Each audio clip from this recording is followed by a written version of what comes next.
Hello guys! ఈరోజు video వచ్చేసి ఉల్లగడ్డ కర్రీ. దీనికోసం ఫస్ట్ దాన్ని మనం పీసెస్‌లా కట్ చేసుకొని ఉడికించేసుకోవాలట. దాంట్లో చింతాకు ఆర్ జామాకు ఏదేసుకొని ఉడికించుకున్నా గానీ పర్లేదంట. దాని తర్వాత పీల్ ఆఫ్ చేసేసుకొని చిన్న పీసెస్‌లా కట్ చేసుకొని పక్కన పెట్టుకోవాలి.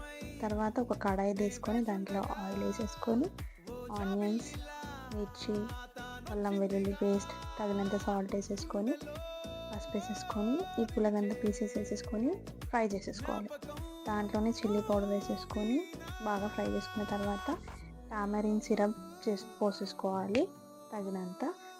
తర్వాత ఈ కొత్తిమీర వచ్చేసి మా ఇంటి దగ్గర మా అమ్మ పెట్టింది. ఫ్రెష్ కొత్తిమీర ఉల్లాకు కట్ చేసుకొని వేసేసుకున్నాము.